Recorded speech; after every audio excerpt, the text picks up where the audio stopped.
Segundo o levantamento do IBGE, realizado entre julho e setembro deste ano, a população economicamente ativa do Piauí atinge hoje 1.400.000 habitantes.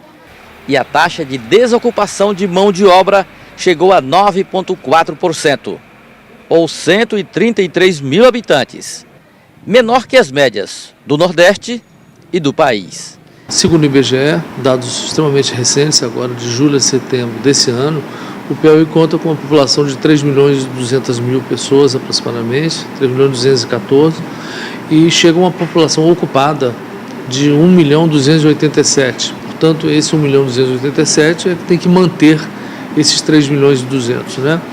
E a nossa taxa de desocupação, que seria aproximadamente a taxa de desemprego, ou seja, as pessoas que estão disputando o mercado de trabalho, mas que não estão conseguindo emprego, segundo o IBGE, totaliza 133 mil pessoas. Essas 133 mil pessoas correspondem a uma taxa de desocupação de 9,4% da nossa população economicamente ativa. Essa taxa é importante, ela cresceu, ela já foi inferior a isso há algum tempo atrás, mas é importante dizer que ela é muito menor do que a média nordestina, é menor que todos os estados do Nordeste, uma das mais baixas do país. Ou seja, mostrando que a crise chegou para a gente, não há dúvida nenhuma disso, porém ela está chegando de maneira mais sutil do que para a quase totalidade dos estados brasileiros. O diretor-presidente da agência Piauí Fomento explica agora motivos do desemprego por setores da economia. Na verdade, são vários os fatores. Um deles é que a indústria, como nós somos relativamente fracos na questão industrial, a indústria foi o setor mais abalado. Então, esse acabou sendo um lado bom, o fato da gente ter recebido um menor impacto por ter uma indústria menor, sem dúvida. Nós temos alguns fatores comuns, como a construção civil, que foi geral, mas na questão dos serviços e comércios, a reação o impacto ainda é relativamente pequeno, o que fez com que a nossa taxa de desocupação fosse das mais baixas do país. Os números do IBGE também revelam a remuneração mensal da mão de obra ocupada. Na região Nordeste, o Piauí só está à frente do Ceará e do Maranhão. Esse é o lado problemático do Piauí, sem dúvida, é a questão da baixíssima remuneração que nós temos da nossa mão de obra. É claro que as comparações, Elivaldo, são um pouco difíceis, porque o R$ 1.000 aqui é diferente do poder de compra que tem R$ 1.000 em Porto Alegre, por exemplo. Tem capacidade diferente. As comparações são feitas de real com real. Mas esse é um velho problema que nós estamos tirando a diferença em relação a anos anteriores, mas continuamos com uma renda muito baixa. Quer dizer, os únicos estados que a gente realmente está com a renda bem superior é o caso do Maranhão, a questão do Ceará, que são os dois últimos colocados nessa questão de renda, que é muito importante porque isso significa a quantidade de recursos que vai para o bolso do maranhense, do cearense e do piauiense mensalmente, é o que informa o IBGE. E a relação dos setores público e privado na dinâmica da economia estadual?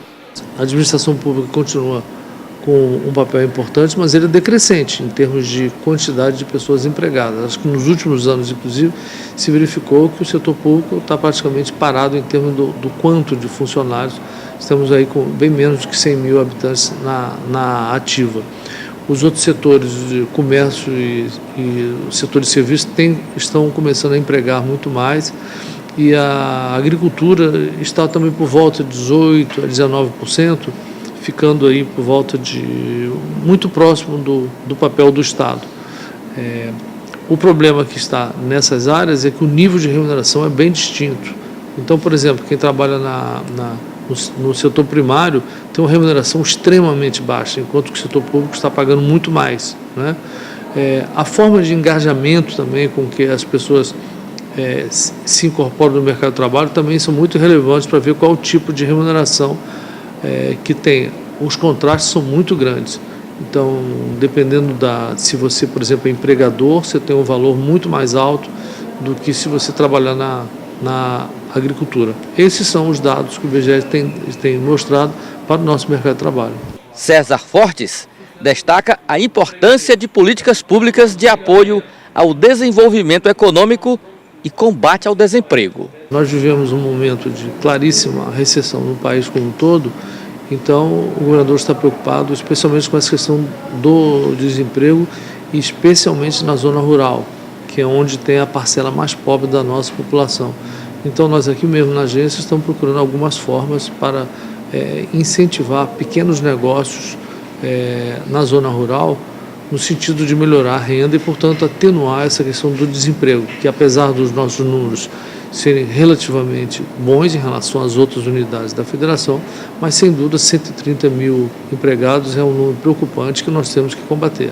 E o Piauí avança na distribuição de renda, mas o Nordeste ainda é fortemente atingido pelo fenômeno nacional das desigualdades regionais na economia.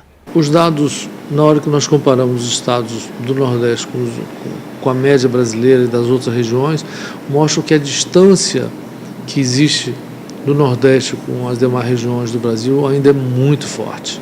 Realmente, essa questão da distribuição de renda, da concentração de renda, tem que estar na pauta nacional de qualquer forma, porque elas continuam muito fortes. Apesar da criação da Sudene já ter sido feito, já estamos aí com mais de 56 anos da Sudene, desde 1960, a verdade é que a diminuição do desnível entre os maiores estados do Brasil e o Nordeste ainda é muito pequena, ou seja, ainda se deu pouca ênfase a isso.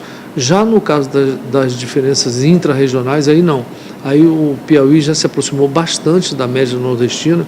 Eu acredito que mais 2 ou 3 anos, fatalmente o Piauí estará, na maioria dos seus indicadores, bem próximo à média nordestina, tirando uma diferença fantástica que sempre houve do Piauí como o patinho feio do Nordeste. O Piauí já não é mais o patinho feio do Nordeste, estará na média nordestina em breve. Agora, a média nordestina, essa sim, ainda está bem longe da média nacional e nós temos que fazer aí, nós precisamos de uma política central do governo central bem mais forte no sentido de reduzir esses disparates muito fortes.